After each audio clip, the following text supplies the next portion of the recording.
오직 나는 주의 풍성한 사랑을 힘입어 주의 집에 들어가 주를 경외함으로 성전을 향하여 예배하리이다.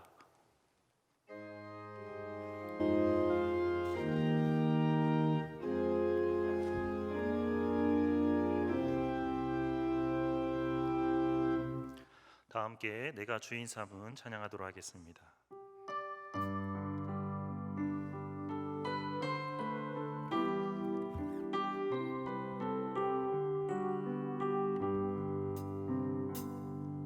내가 주인 삼은 모든 것 내려놓고 내 주 되신 주 앞에 나가 내가 사랑했던 모든 것 내려놓고 주님만 사랑해. 내가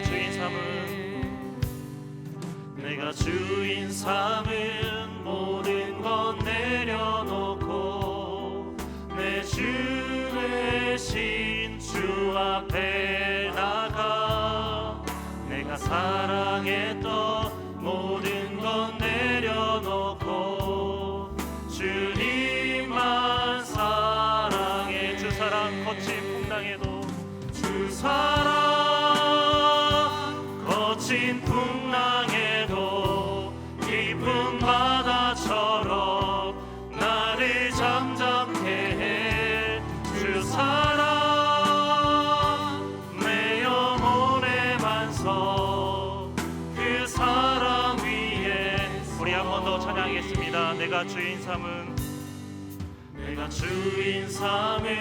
모든 것 내려놓고 내 주 되신 주 앞에 나가 내가 사랑했던 모든 것 내려놓고 주님만 사랑. 내가 주인 삼은 모든 것 내려놓고 내 주 되신 주 앞에 나가 내가 사랑했던 모든 것 내려놓고 주님만 사랑. 주 사랑 거친 풍랑에도 주 사랑 거친 풍랑에도 깊은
기도합니다. 보라 너희는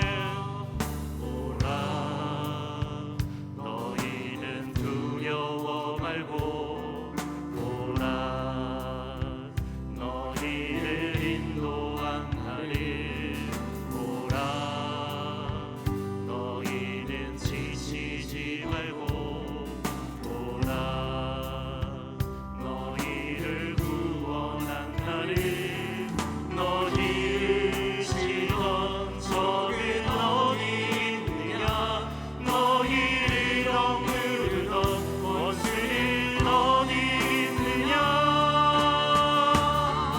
보라 하나님 구원을 보라 하나님 능력을 너희를 위해서 싸우시는 주의 손을 보라 보라 하나님 구원을 보라 하나님 능력을 너희를 위해서 싸우시는 주의 손을 보라 하나님 구원을 보라 하나님 구원을 보라 하나님 능력을 너희를 위해서 싸우시는 주의 손을 보라 보라 하나님 구원을 보라 하나님 능력을 너희를 위해서 싸우시는 주의 손을 보라. 예배를 위해 김상훈 집사님께서 기도하시겠습니다.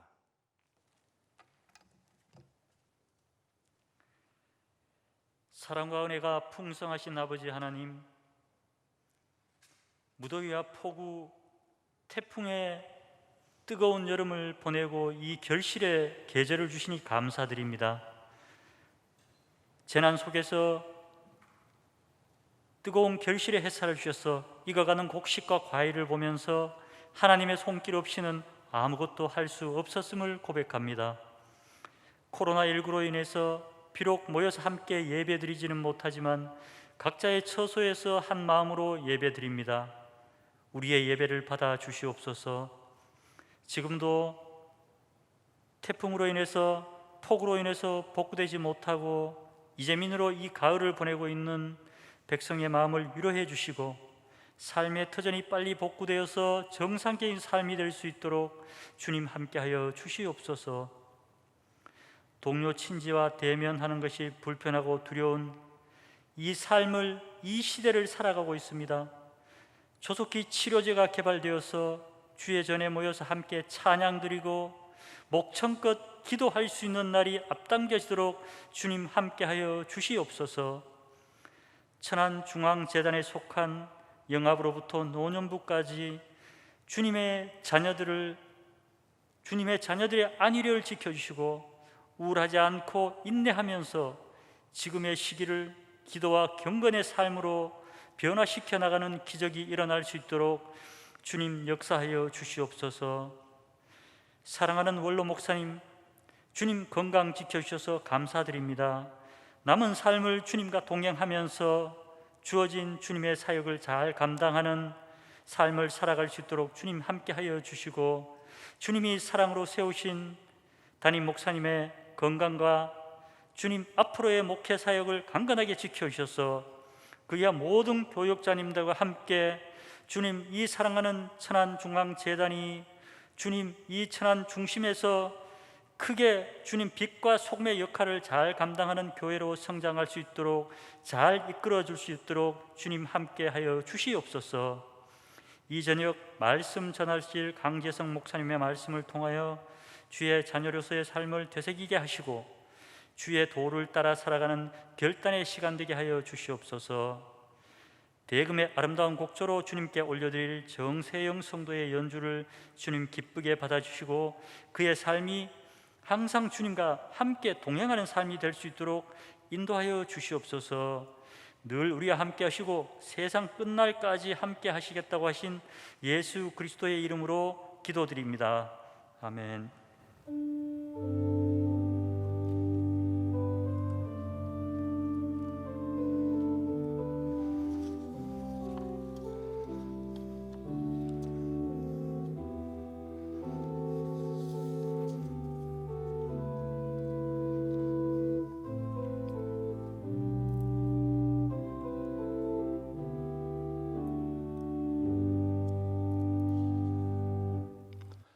찬송가 430장 부르시겠습니다.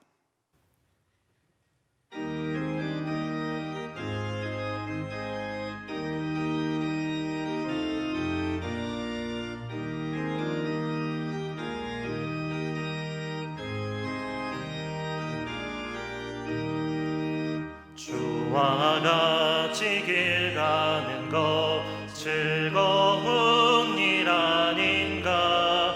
우리 주님 걸어가시 발자취를 밟겠네. 한 걸음 한 걸음 주 예수와 함께 날마다 날마다 우리 걸어가리.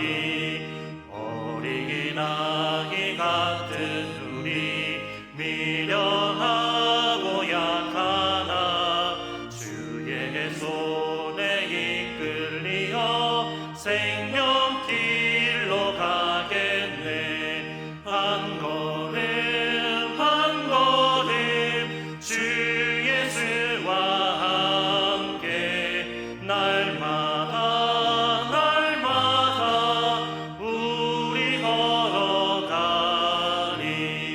꽃이 피는 들판이나 험한 골짜기라도 주가 인도하는 대로 주와 같이 가겠네. 한 걸음 한 걸음 주 예수와 함께 날마다 날마다 우리 걸어가리.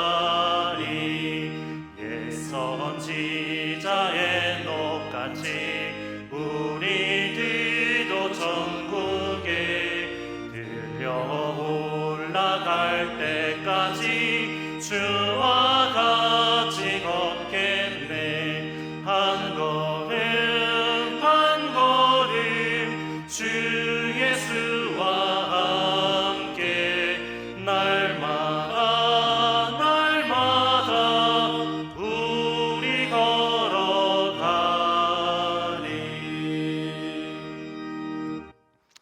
이 시간 우리에게 주시는 하나님의 말씀은 여호수아 3장 1절에서 6절까지의 말씀입니다. 제가 가진 성경으로 구약 322쪽입니다.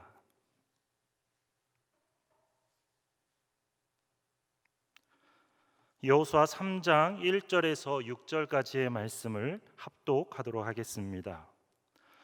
또 여호수아가 아침에 일찍이 일어나서 그와 모든 이스라엘 자손과 더불어 시딤에서 떠나 요단에 이르러 건너가기 전에 거기서 유숙하니라.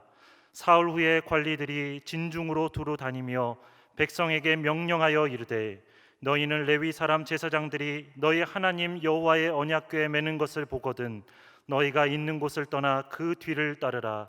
그러나 너희와 그 사이 거리가 2000 규빗쯤 되게 하고 그것에 가까이 하지는 말라. 그리하면 너희가 행할 길을 알리니 너희가 이전에 이 길을 지나보지 못하였음이니라 하니라. 여호수아가 또 백성에게 이르되 너희는 자신을 성결하게 하라. 여호와께서 내일 너희 가운데에 기이한 일들을 행하시리라. 여호수아가 또 제사장들에게 말하여 이르되 언약궤를 메고 백성에 앞서 건너라 하매 곧 언약궤를 메고 백성에 앞서 나아가니라. 아멘. 정세영 성도님의 대금 특주가 있겠습니다.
아멘.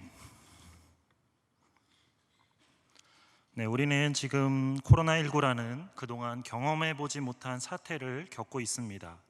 이 코로나가 처음 시작된 게 작년 12월 중국 우한에서였으니까 어느덧 벌써 이제 10개월이 다 되어 갑니다. 10개월이라는 기간은 뭐 그리 긴 기간이 아닐 수 있지만 이 코로나 사태로 인한 10개월은 마치 10년처럼 느껴지기만 합니다.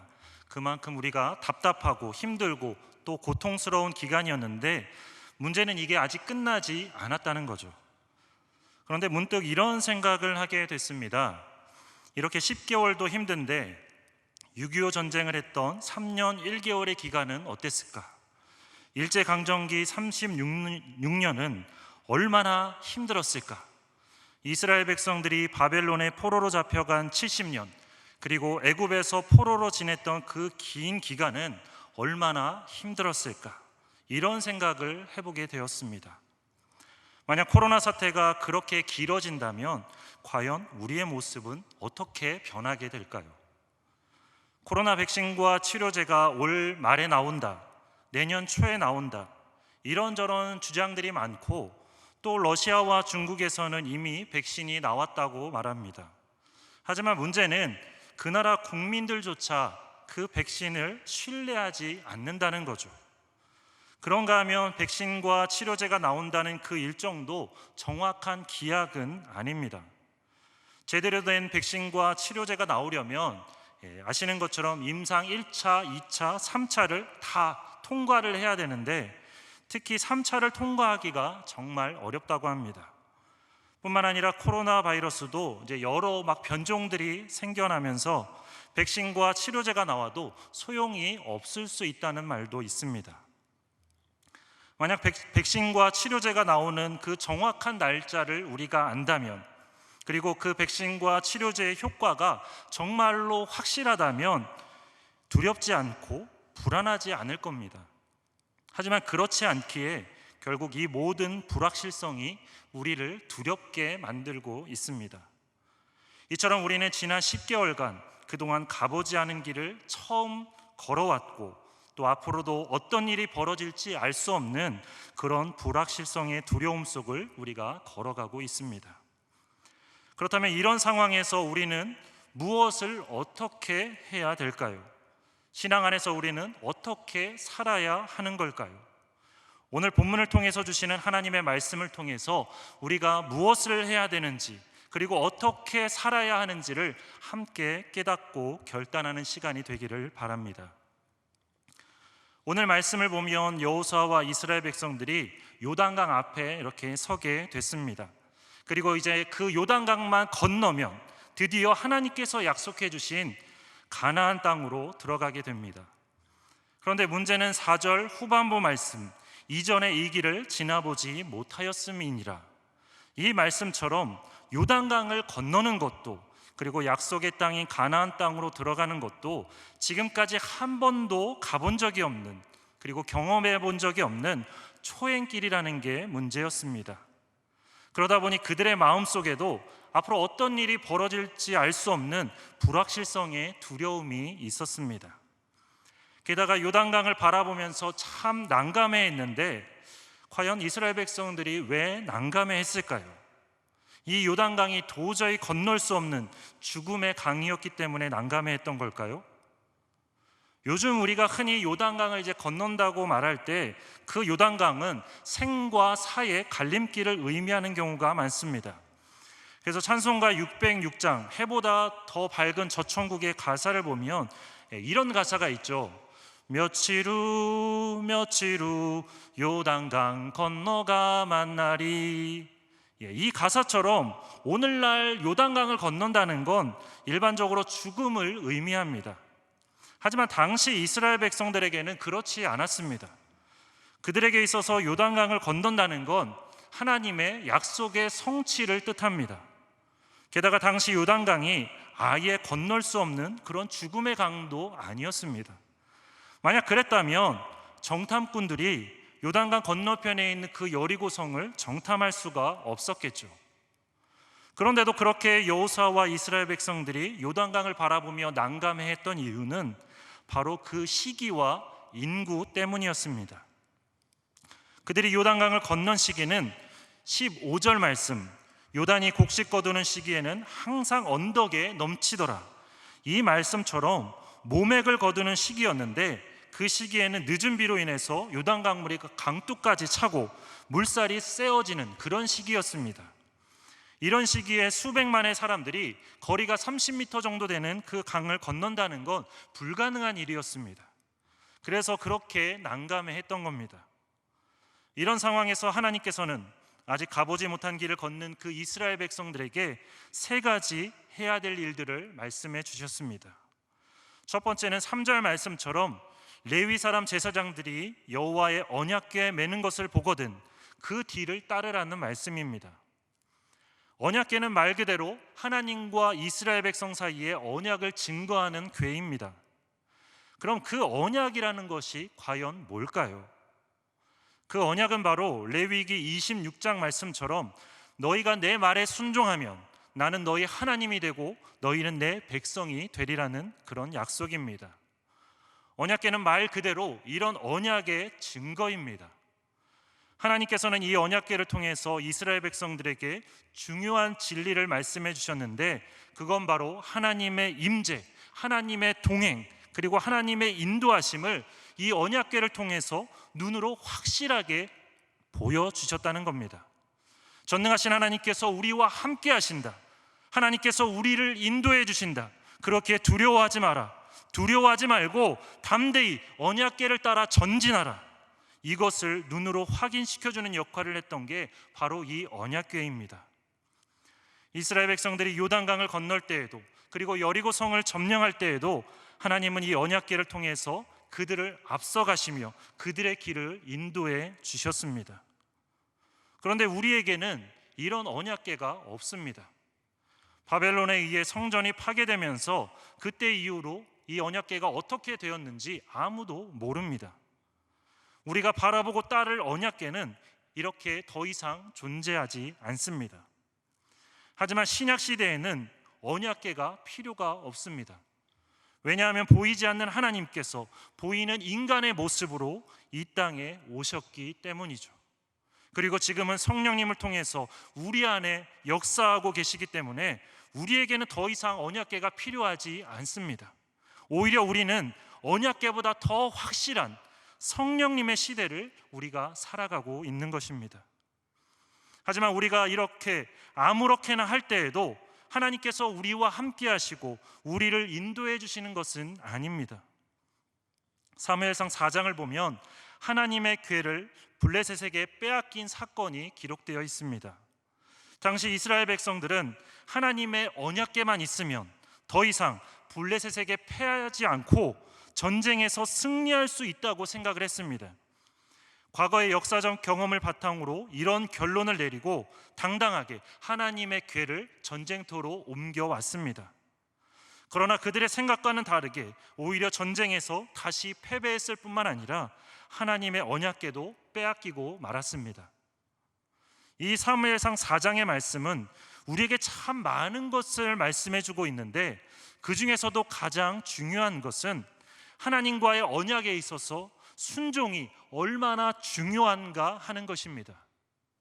하나님은 우리에게 나는 너희 하나님이 되고 너희는 내 백성이 되리라, 이렇게 말씀하셨습니다. 하지만 그에 앞서 말씀하신 것이 있죠. 바로 너희가 내 말에 순종하면입니다. 너희가 내 말에 순종하면 나는 너희 하나님이 되고 너희는 내 백성이 되리라. 하나님 말씀에 대한 순종이 없다면 하나님과 우리의 언약은 깨지게 되는 것이고, 그렇게 되면 언약궤는 더 이상 하나님의 임재의 상징이 되지 못합니다. 때문에 언약궤의 뒤를 따른다는 것은 곧 하나님의 말씀에 전적으로 순종한다는 뜻입니다. 여호수아와 이스라엘 백성들은 이러한 전적인 순종을 통해서 무사히 요단강을 건널 수 있었습니다. 우리에게 필요한 것도 바로 이런 순종입니다.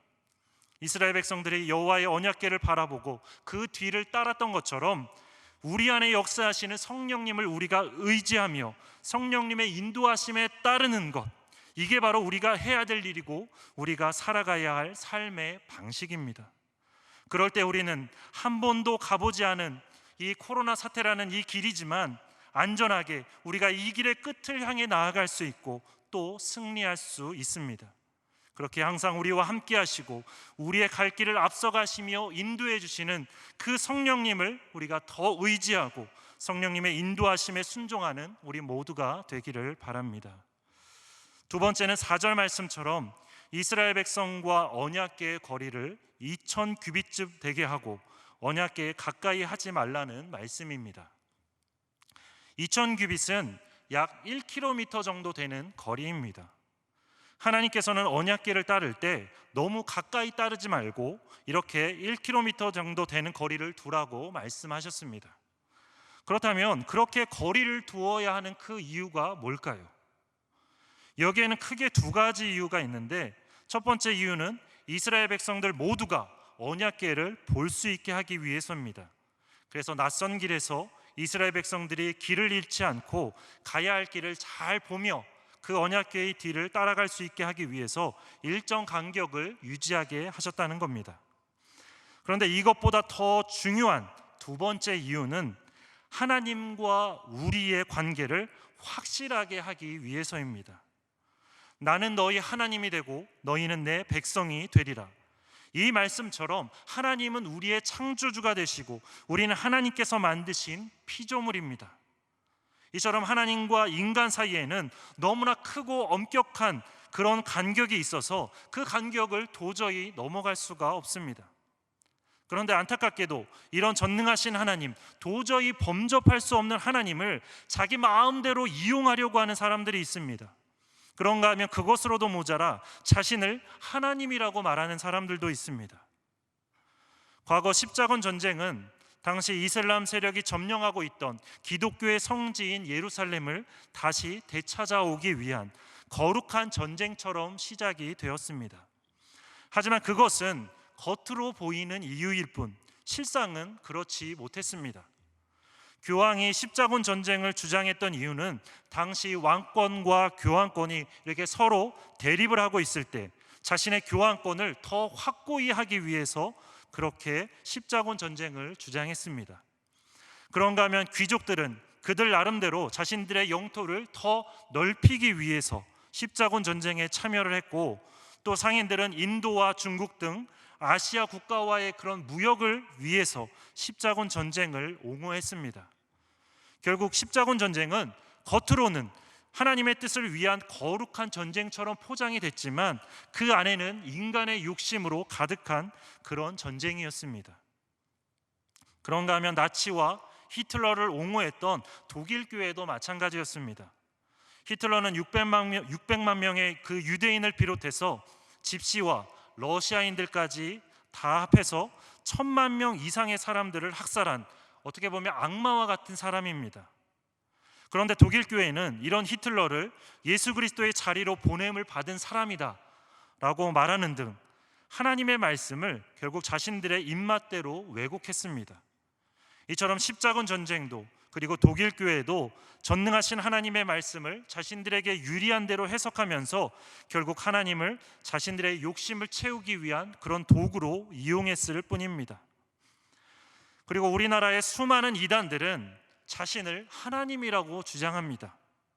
우리나라에 자신이 하나님이다라고 말하는 사람이 자그마치 19명이나 된다고 합니다.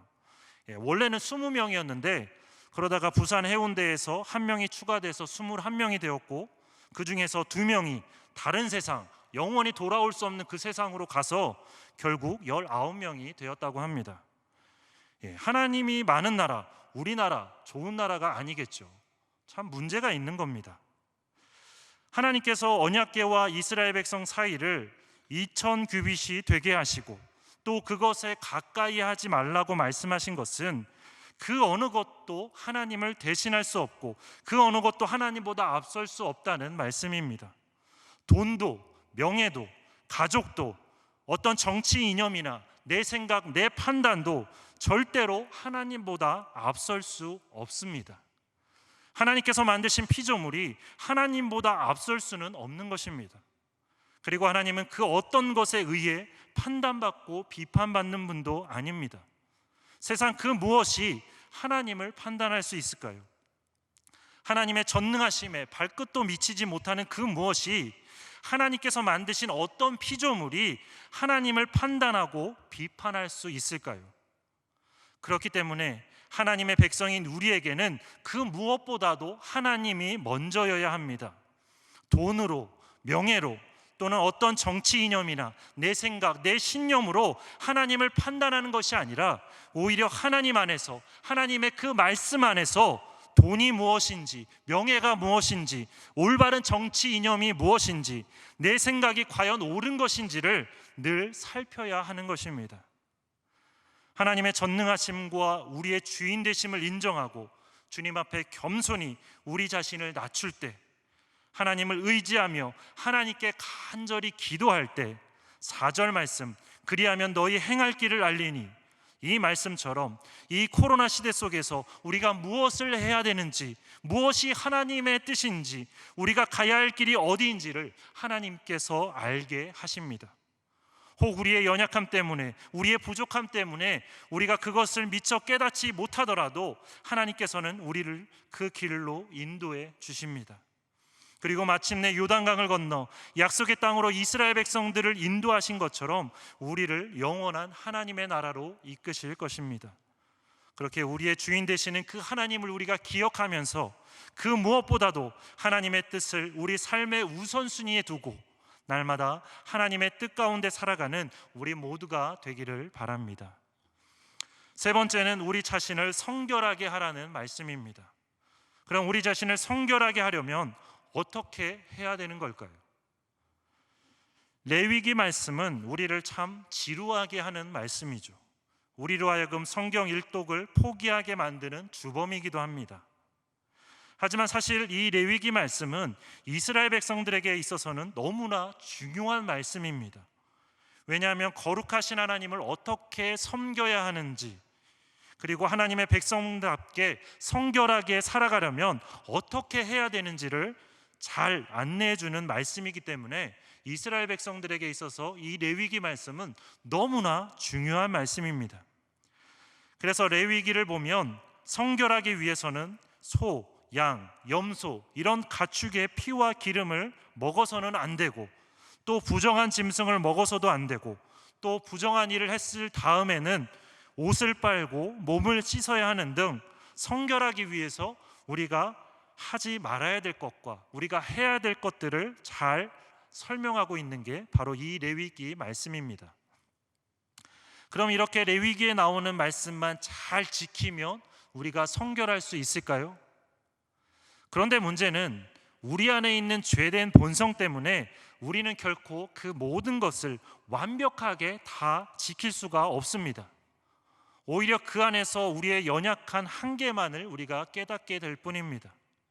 그래서 예수님께서 이 땅에 오셨습니다.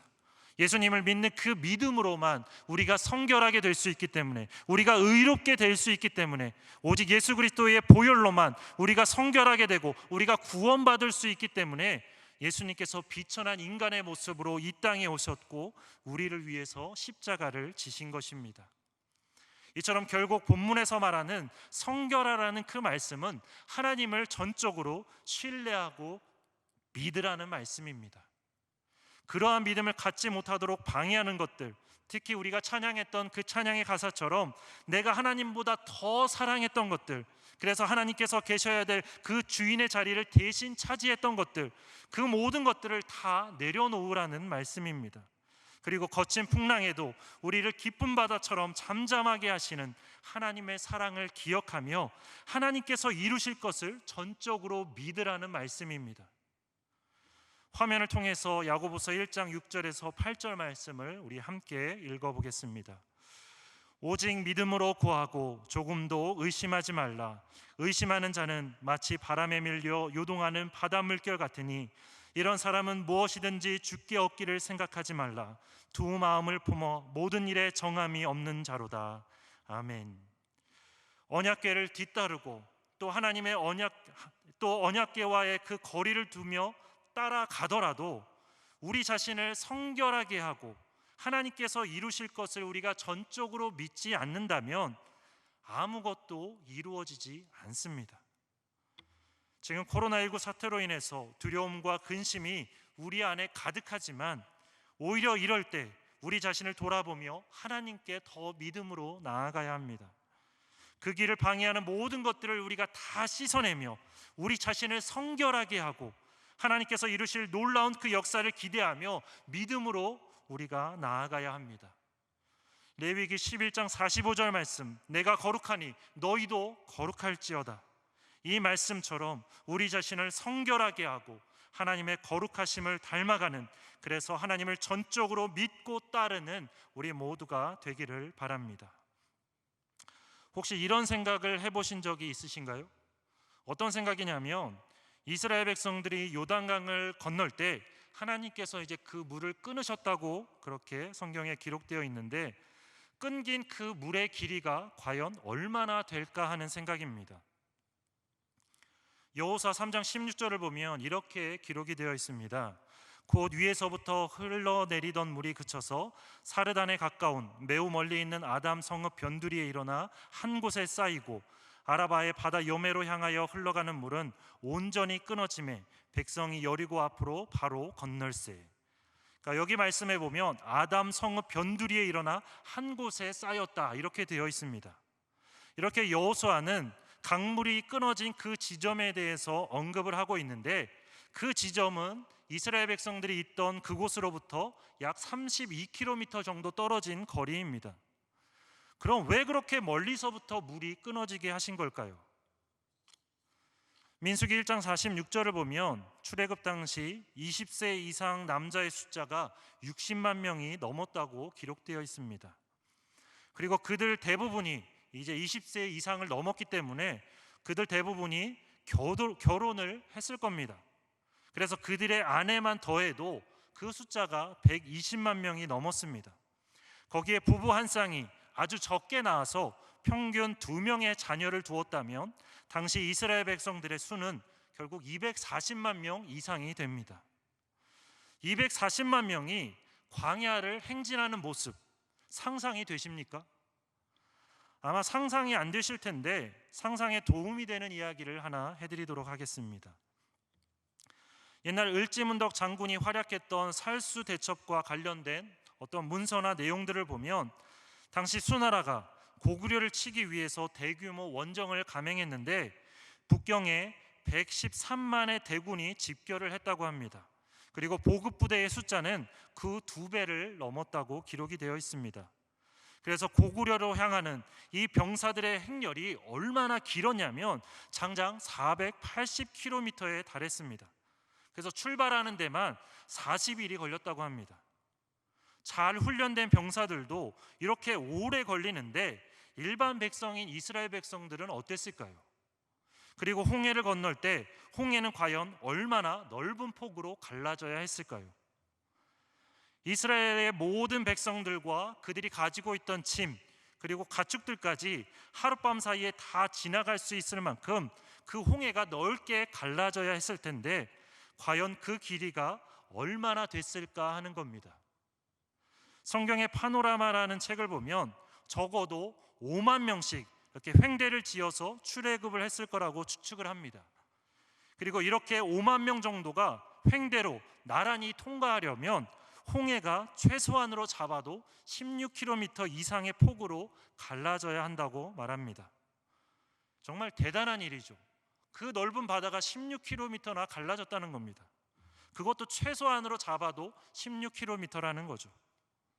그래서 홍해를 건넌 이 사건이 구약 성경에 자주 언급되는 이유가, 그리고 가나안의 여러 이방 민족들이 하나님과 이스라엘 백성들을 두려워했던 이유가 이렇게 홍해의 기적이 너무나 놀라운 기적이었기 때문입니다. 왜 뜬금없이 이런 홍해 이야기를 하냐면 요단강도 마찬가지이기 때문이죠. 요단강을 건넌 당시는 여호수아와 갈렙을 제외한 출애굽 1세대는 다 죽고 2세대만 남아있는 상황이었습니다. 그래서 이때 이스라엘의 인구수가 40년 전의 인구와 거의 유사했기 때문에 요단강을 그렇게 건너려면 홍해를 건널 때와 마찬가지로 강이 넓게 끊어져야 했습니다. 그래서 하나님께서 요단강을 32km나 끊으셨던 것도 바로 이런 이유 때문이었습니다.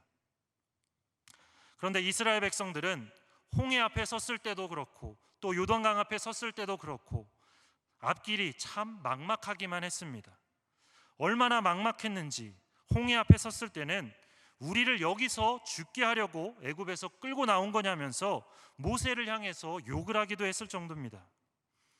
코로나 시대를 살아가는 우리도 마찬가지로 앞길이 참 막막하기만 합니다.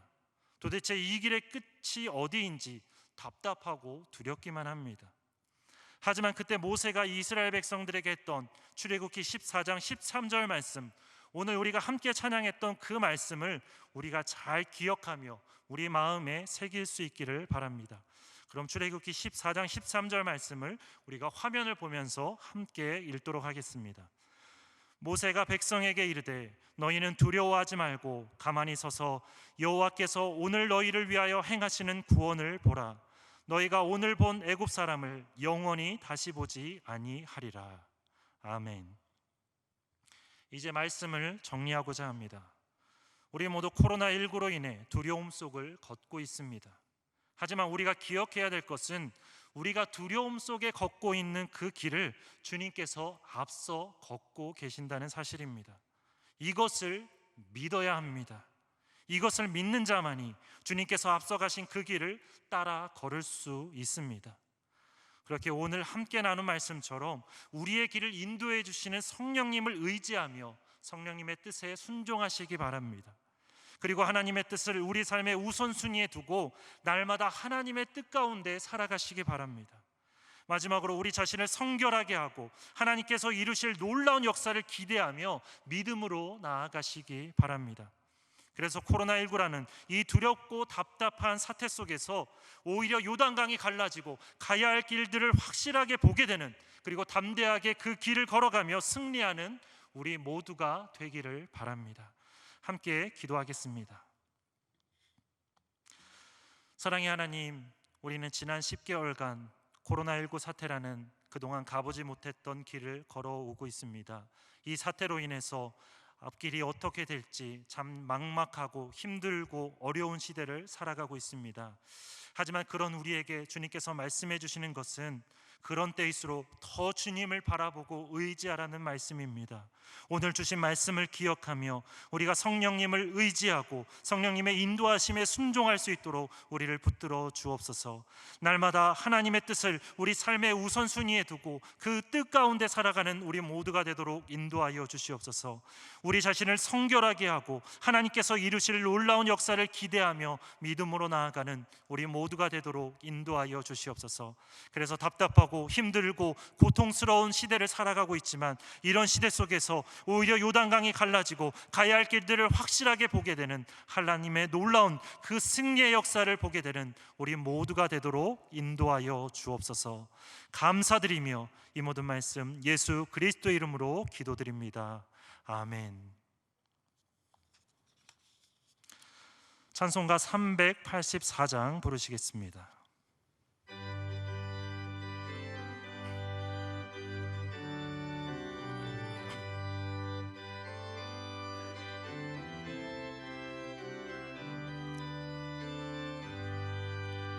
나의 갈 길 다가도록 예수 인도하시니 내 주 안에 있는 긍휼 어찌 의심하리요.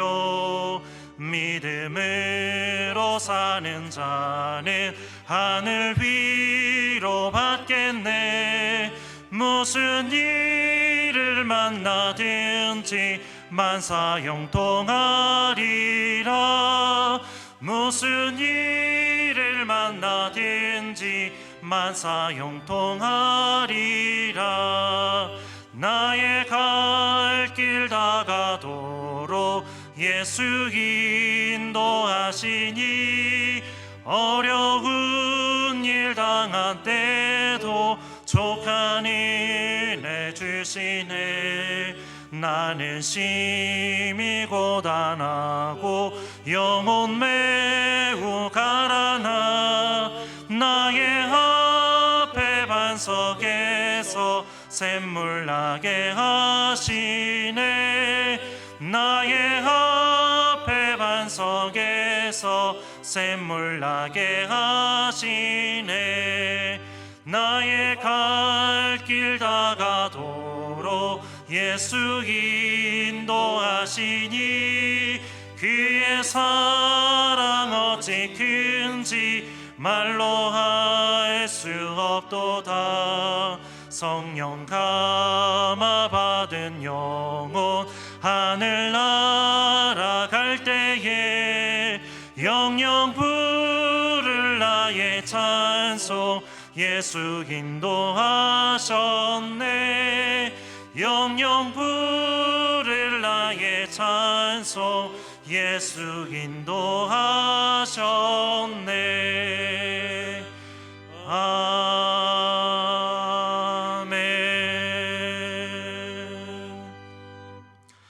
담임 목사님께서 교회 생활 말씀하시겠습니다. 우리 서로 인사하겠습니다. 축복합니다. 축복합니다. 축복합니다. 교회 생활 말씀드립니다. 모든 예배와 기도회까지 온라인으로 진행이 되고 있습니다. 각 가정에서 또 예배 드릴 수 있는 처소에서 온라인 영상 예배로 참여해 주시기 바랍니다. 코로나19 대책과 회복을 위한 전기인 합심 기도가 매일 저녁 9시에 각각 있는 자리에서 함께 기도하도록 진행하고 있습니다. 기도에 많이 참여해 주시기 바랍니다. 천안시 기독교 청년합회가 희년을 기념해서 헌혈 운동을 펼치고 있습니다. 내일부터 31일 토요일까지 헌혈의 집 문타워 6층에 있는 헌혈의 집에 가셔서 헌혈을 하시고 천기총 희년 기념 헌혈이라고 말씀해 주시면 되겠고 18일 주일날은 우리 본교회 주차장에서 헌혈할 수 있도록 차량이 준비됩니다. 신분증을 지참하시고 헌혈에 참여하시면 되겠습니다. 오전 예배 때 안내 말씀드린 것처럼 시내버스 120번 버스가 우리 교회 앞으로 경유해서 이제 새로운 노선이 버스가 진행이 됩니다. 대중교통을 이용해서 교회 오실 경우에 고속버스 터미널에서 출발하는 120번을 이용해서 오시면 되겠습니다. 결혼 광고 있습니다. 육교구 16구역 이상호 집사, 이영순 집사 차녀 이미지 양과 김수영 군의 결혼식이 10일 토요일 오전 11시 아펠가모 선릉 4층 단독홀에서 있겠습니다. 7교구 9구역 이근식 집사, 정미화 집사 장녀 이루리 양과 이현수 군의 결혼식이 9일 금요일 오전 11시 티웨딩 1층 투게더 홀에서 있겠습니다. 각 교구별로 또 이번 주에도 디지털 대면 정기 신방이 계속됩니다. 해당되는 구역과 또 가정들은 기도로 준비해 주시기 바랍니다. 이상 말씀드립니다. 다 함께 일어나셔서 찬송가 546장 부르시겠습니다.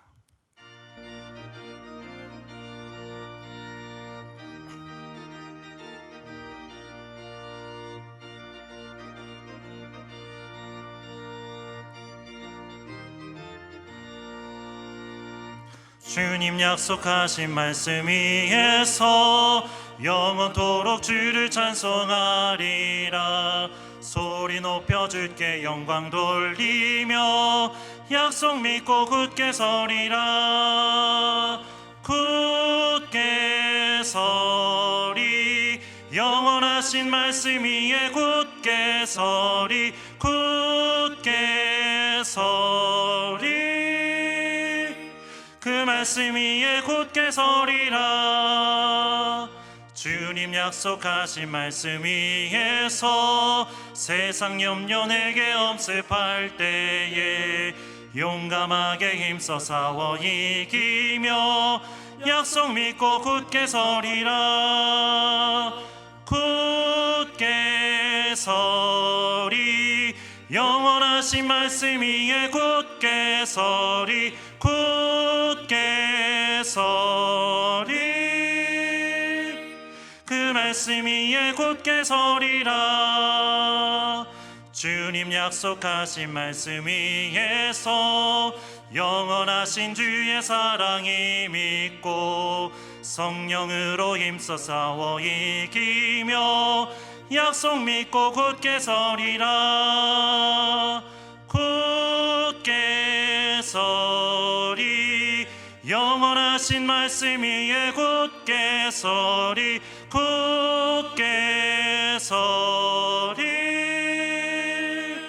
그 말씀 위에 굳게 서리라. 주님 약속하신 말씀 위에서 성령 인도하는 대로 행하며 주님 품에 항상 안식 얻으며 약속 믿고 굳게 서리라. 굳게 서리 영원하신 말씀 위에 굳게 서리. 굳게 서리 그 말씀 말씀 위에 굳게 서리라. 기도하겠습니다. 우리의 삶을 주관하시며 인도해 주시는 하나님 아버지, 이제 주신 말씀을 붙들고 삶의 자리로 나아갑니다. 언제나 우리와 함께 하시며 우리의 길을 인도해 주시는 하나님을 기억하게 하시고, 힘들고 고통스러운 코로나 시대에 오히려 더 하나님을 바라보고 의지하게 하여 주옵소서. 우리의 길을 앞서가시며 인도해 주시는 하나님으로 인해 두려워하거나 근심하지 않고 담대히 하나님의 뜻에 순종하며 하나님께서 이루실 놀라운 역사를 믿음의 눈으로 보게 하여 주옵소서. 그리하여 우리 앞에 놓인 요단강을 담대히 건너며 하나님의 크신 역사를 체험하고 우리가 체험한 그 놀라운 일들을 더 많은 사람들에게 전하는 우리 모두가 되게 하여 주옵소서. 하나님 앞에 나와 예배드리며 우리의 믿음의 고백과 함께 정성껏 준비한 예물을 올려드립니다. 11조와 감사헌금과 세계 선교헌금을 드리오니 기쁘게 받아 주옵소서. 올려드린 이 예물들이 드린 그 목적에 맞게 사용되게 하시고 예물이 쓰이는 곳마다 하나님의 영광이 나타나게 하여 주옵소서. 드리는 손길 위에 하나님의 크신 은혜와 복을 더하여 주셔서 하나님께 온전히 드리며 또 이웃에게 후히 베풀고도 남음이 있는 넉넉하고 풍족한 삶이 되게 하여 주옵소서. 모든 것 감사드리며 예수 그리스도의 이름으로 기도드립니다. 아멘.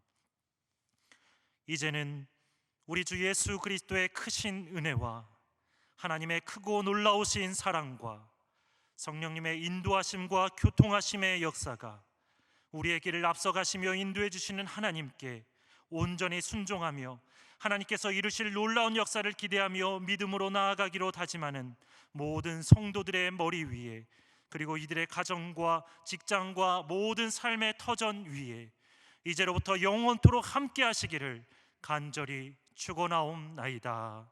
아멘.